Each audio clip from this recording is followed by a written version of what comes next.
Bienvenue à la GoShop Academy, l'énergie du savoir. Aujourd'hui, nous explorons la section Leadership and Price de décision. Ici, vous découvrirez les styles de leadership essentiels et les techniques indispensables pour prendre des décisions efficaces. Ces compétences sont au cœur d'une gestion réussie et d'un succès durable. Elles vous permettront de relever les défis tout en guidant votre équipe vers l'excellence. Prêt à booster vos capacités de leader? C'est parti. Cette section porte sur les principes fondamentaux du leadership et de la prise de décision. Vous apprendrez à guider vos équipes efficacement, à inspirer la collaboration et à prendre des décisions qui ont un impact positif sur votre organisation. Le contenu est conçu pour être concret et accessible, avec des explications détaillées, des exercices pratiques et des supports visuels pour faciliter l'apprentissage autonome. Voici les compétences que vous développerez. Compréhension des styles de leadership, techniques de motivation d'équipe, prise de décision stratégique, leadership éthique, gestion de crise. Plongeons dans cette section pour renforcer vos capacités à diriger avec assurance. Explorons ensemble les 6 compétences essentielles de leadership qui peuvent transformer votre façon de diriger. Première compétence, résoudre les conflits. Cela signifie penser de manière pratique et viser une compréhension mutuelle pour trouver des solutions efficaces. Deuxième compétence, pratiquer la discipline, pas les excuses. Le leadership demande de la rigueur et de la responsabilité au quotidien. Troisième compétence, inspirer et motiver les autres. Guider une équipe, c'est l'encourager à avancer vers des objectifs communs. Quatrième compétence, évaluer les forces et faiblesses des employés. Déléguer les tâches correctement est crucial pour maximiser la productivité. Cinquième compétence, apprenez des grandes personnalités. S'inspirer des meilleurs peut nourrir votre motivation et vos capacités. Enfin, sixième compétence, prenez plus de responsabilités. Osez entreprendre des projets pour développer vos compétences et votre confiance en tant que leader. En maîtrisant ces 6 aspects, vous êtes sur la voie pour devenir un leader plus fort et plus efficace. Passons maintenant au style de leadership. Les styles de leadership représentent les différentes manières dont un leader peut guider et inspirer son équipe. Chaque style correspond à une approche spécifique, adaptée à certaines situations ou aux besoins particuliers d'une équipe. Comprendre ces styles est essentiel. Cela vous permet de choisir la bonne approche au bon moment, d'améliorer l'efficacité collective et de renforcer le moral de vos collaborateurs. Voyons maintenant les différents types de styles de leadership. Chaque style a ses propres avantages et défis, et il est crucial de savoir lequel appliquer selon la situation. Leadership autocratique. Dans ce style, la prise de décision est centralisée. Le leader prend des décisions unilatérales, ce qui est efficace pour des choix rapides et un contrôle fort. Cependant, ce style peut limiter la créativité et impacter négativement le moral de l'équipe. Leadership démocratique. Ici, le leader implique les membres de l'équipe dans le processus décisionnel, favorisant la collaboration et l'innovation. Cela stimule la créativité et l'engagement, mais peut être chronophage et entraîner des délais de décision. Leadership transformationnel. Ce style motive et inspire les membres à dépasser leurs intérêts personnels pour l'intérêt collectif. Il est idéal pour impulser un changement positif et encourager un engagement fort. Cependant, il demande un effort considérable du leader. Leadership serviteur. Le leader serviteur place les besoins et la croissance de son équipe en priorité, construisant des relations solides basées sur la confiance. Bien que ce style soutienne le bien-être et le développement personnel, il peut être moins adapté dans des environnements très compétitifs. Leadership situationnel. Dans ce modèle, le leader adapte son style en fonction de la situation et du niveau de maturité de l'équipe. Ce style est extrêmement efficace pour répondre à des besoins spécifiques et relever des défis variés, mais il nécessite que le leader maîtrise plusieurs approches. Ces styles sont des outils puissants. Savoir quand et comment les appliquer peut faire toute la différence dans votre efficacité en tant que leader. Passons maintenant aux techniques de motivation, un élément clé pour améliorer la performance de votre équipe. La motivation peut être intrinsèque ou extrinsèque.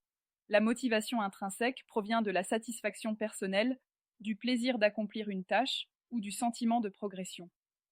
Elle est souvent plus durable car elle vient de l'intérieur de la personne. En revanche, la motivation extrinsèque est stimulée par des récompenses externes comme des primes, des promotions ou des avantages matériels. Bien qu'efficace à court terme, elle peut ne pas être aussi pérenne si elle n'est pas accompagnée d'une motivation interne. Prenons un exemple concret. Imaginez un membre de votre équipe qui excelle dans un projet parce qu'il est passionné par le sujet et qu'il prend plaisir à résoudre des problèmes complexes. Cela illustre la motivation intrinsèque. Par contre, si cette même personne est motivée à atteindre un objectif précis pour obtenir une promotion ou une prime, cela reflète une motivation extrinsèque. Comprendre ce qui motive chaque membre de votre équipe est essentiel pour adapter votre approche, améliorer la performance et renforcer la satisfaction au travail. En tant que leader, savoir exploiter ces deux types de motivation peut transformer l'engagement et l'efficacité de votre équipe. Voyons maintenant quelques techniques efficaces pour motiver votre équipe et maximiser la performance. Définir des objectifs clairs, fournir une direction précise permet à chaque membre de l'équipe de se concentrer sur des objectifs spécifiques. Par exemple, au lieu de dire améliorer les ventes, un objectif clair serait augmenter les ventes de 10% d'ici la fin du trimestre. Cela donne à chacun un but précis et mesurable. Fournir des retours réguliers. Les retours constructifs sont essentiels pour le développement. Par exemple, lors d'un entretien, dire « Vous avez bien amélioré la présentation de vos rapports, mais nous pouvons travailler ensemble pour mieux gérer les délais » permet à l'employé de reconnaître ses progrès tout en identifiant les axes d'amélioration. Reconnaître les accomplissements. La reconnaissance joue un rôle clé dans la motivation. Féliciter un employé après qu'il ait atteint un objectif spécifique, comme « Félicitations pour avoir dépassé les objectifs du trimestre », renforce non seulement son moral, mais encourage également les comportements positifs à long terme. Créer un environnement de travail positif, un environnement de travail où les membres se soutiennent les uns les autres, favorise l'engagement. Par exemple, organiser des réunions d'équipe régulières où chacun peut partager ses idées et préoccupations peut contribuer à une culture de soutien et de collaboration. Autonomiser les employés. Donner de l'autonomie et des opportunités de croissance aux membres de votre équipe augmente leur motivation. Par exemple, permettre à un collaborateur de diriger un projet ou de choisir une méthode de travail peut renforcer son engagement et son sens de la responsabilité. En appliquant ces techniques, vous contribuez à une équipe plus motivée, productive et épanouie. La prise de décision stratégique est un processus structuré qui vous aide à choisir la meilleure ligne de conduite pour atteindre vos objectifs organisationnels. Voici les étapes clés. Identifier le problème. Tout commence par une définition claire du problème ou de la décision à prendre. Vous devez vous assurer de bien comprendre les enjeux sous-jacents avant de passer à l'étape suivante. Collecter des informations. Ensuite, il est essentiel de recueillir des données et informations pertinentes.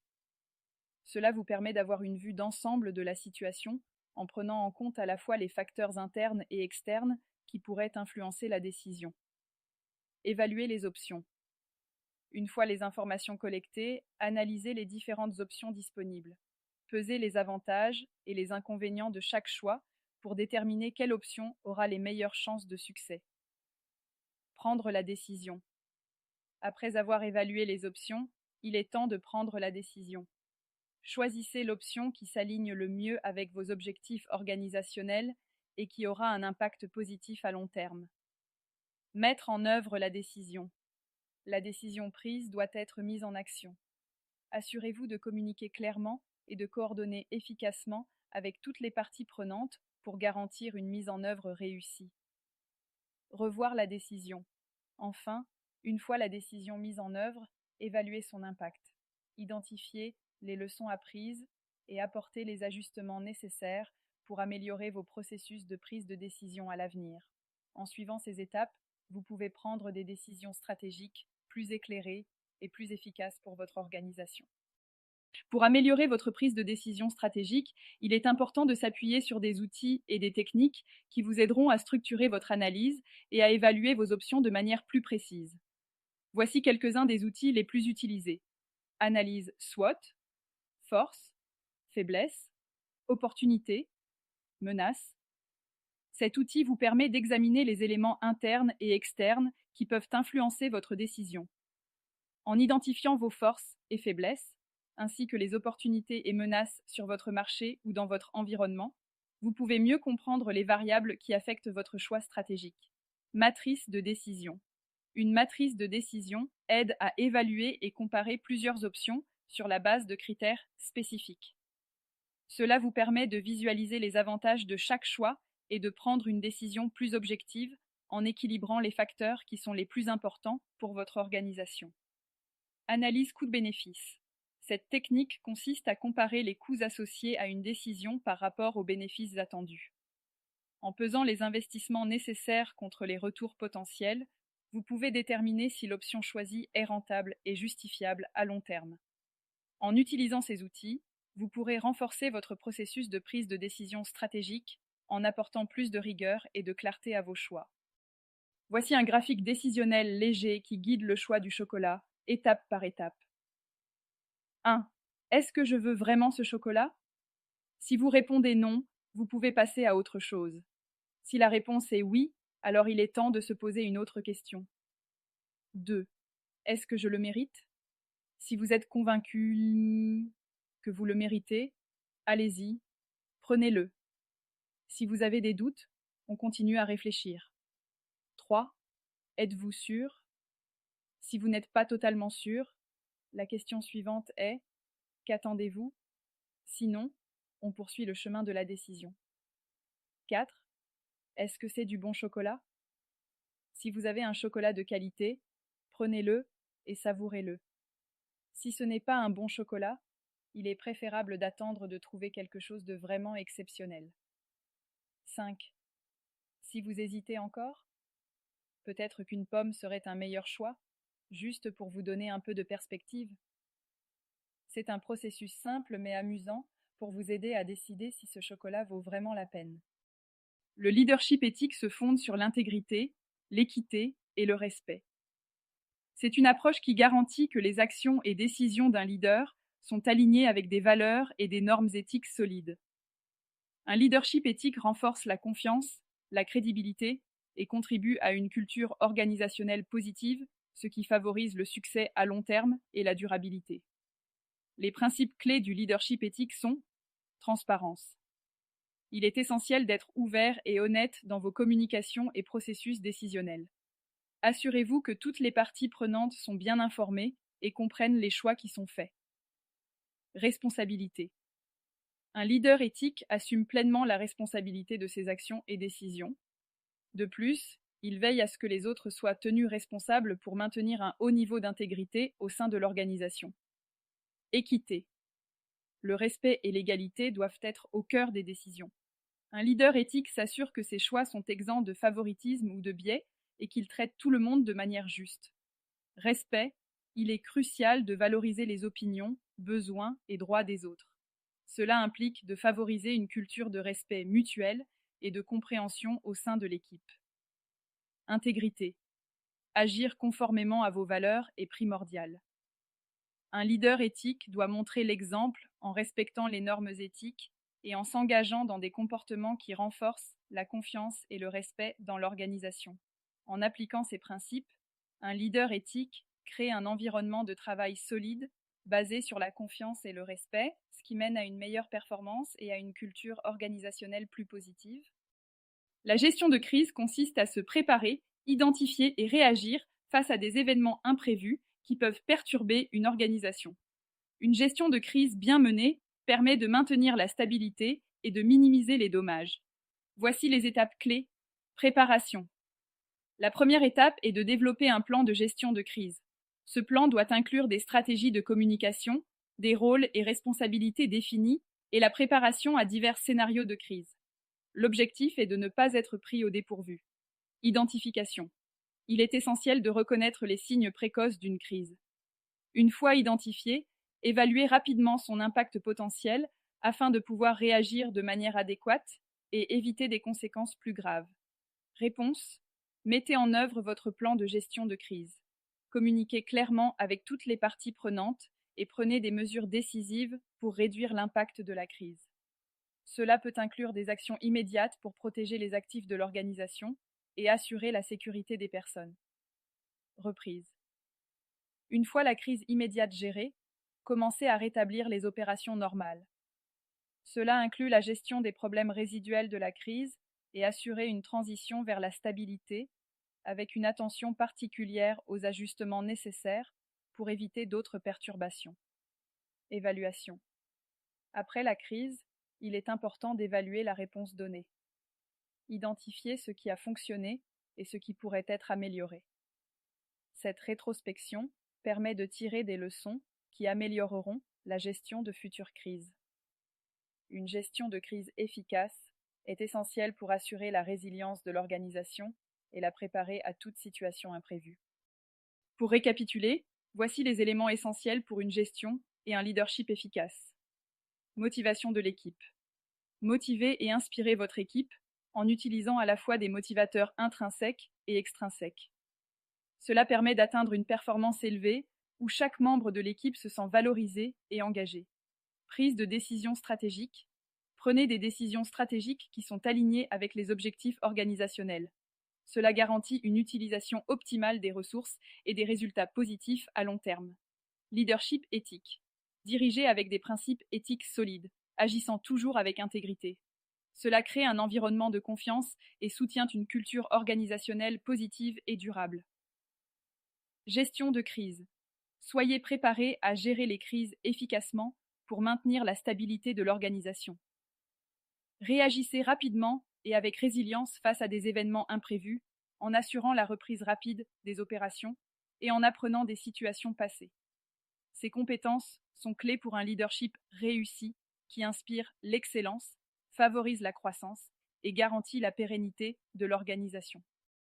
Voici un exercice de mise en situation pour mettre en pratique vos compétences en gestion de crise, prise de décision et leadership éthique. Problème à résoudre, installation de panneaux solaires. Contexte, vous êtes responsable de l'installation de panneaux solaires pour une école située dans une région éloignée des Grands Lacs, en Afrique. L'école a récemment signalé des problèmes avec l'installation précédente, notamment des panneaux mal fixés et une mauvaise performance du système. Votre équipe doit réévaluer cette installation, identifier les problèmes sous-jacents et proposer des solutions pour garantir une installation efficace et durable. Objectif de l'exercice: analyse de la situation, identifier les causes possibles des défaillances dans l'installation précédente, que ce soit au niveau du matériel, de la gestion de projet ou de la formation de l'équipe. Prise de décision. Élaborer une stratégie pour corriger les erreurs en tenant compte des contraintes de temps, de budget et des ressources locales disponibles. Cela pourrait inclure la réinstallation des panneaux, la formation du personnel local ou l'optimisation du système pour de meilleures performances. Communication. Comment communiquer clairement avec l'équipe locale, les parties prenantes de l'école et d'autres acteurs concernés pour garantir que tout le monde soit sur la même longueur d'onde et que la solution mise en œuvre soit suivie efficacement. Gestion des risques. Identifier les risques potentiels pour la durabilité du système, conditions climatiques extrêmes, entretien à long terme, etc., et proposer des mesures pour les minimiser. Cet exercice vous aidera à appliquer les concepts de leadership éthique, de gestion de crise et de prise de décision stratégique dans un contexte réel et à relever un défi pratique. Voici le tableau que vous devrez remplir pour votre exercice. Pour chaque étape, vous devez donner une description et les actions à entamer pour accomplir cette étape. Faites pause si nécessaire et remplissez ce tableau avant de continuer. Voici un exemple de réponse pour le tableau précédent. Voici un autre exercice de mise en situation pour développer vos compétences en gestion de crise, prise de décision stratégique et leadership éthique. Problème à résoudre, maintenance préventive des panneaux solaires. Contexte, vous êtes responsable de la maintenance des panneaux solaires installés dans une exploitation agricole près du lac Victoria. Le client a récemment signalé une baisse de performance des panneaux. Vous devez maintenant planifier et mettre en œuvre une maintenance préventive pour optimiser la performance et assurer la durabilité du système. Objectif de l'exercice: analyse de la situation, évaluer les raisons possibles de la baisse de performance du système solaire. Cela pourrait inclure des facteurs externes, comme des conditions météorologiques extrêmes, ou des problèmes internes, comme des panneaux sales, des câblages endommagés ou des batteries défectueuses. L'objectif est de cerner précisément les causes avant de passer à l'action. Prise de décision. Une fois les problèmes identifiés, vous devrez choisir les actions appropriées pour corriger la situation. Tenez compte des ressources disponibles, du budget et du temps imparti. Par exemple, faut-il nettoyer les panneaux, remplacer des composants spécifiques ou ajuster les paramètres du système pour maximiser son efficacité? Communication. Dans cette étape, vous devrez définir comment communiquer efficacement avec toutes les parties prenantes. Cela inclut l'équipe technique, le client et éventuellement d'autres acteurs locaux. Une communication claire et bien structurée permettra de garantir que toutes les actions prévues seront bien comprises et exécutées. Gestion des risques. Identifier les risques liés à la maintenance et à l'entretien à long terme du système. Par exemple, la durabilité des panneaux solaires dans des conditions climatiques extrêmes ou la nécessité d'une surveillance régulière. Proposer des solutions pour minimiser ces risques, comme des inspections régulières ou des formations pour l'équipe locale. Cet exercice vous aidera à renforcer vos compétences en gestion de crise, à prendre des décisions stratégiques dans un contexte de maintenance préventive et à appliquer des principes de leadership éthique pour garantir le succès et la durabilité du système solaire. Voici le tableau que vous devrez remplir pour votre exercice. Pour chaque étape, vous devez donner une description et les actions à entamer pour accomplir cette étape. Faites pause si nécessaire et remplissez ce tableau avant de continuer. Voici un exemple de réponse pour le tableau précédent.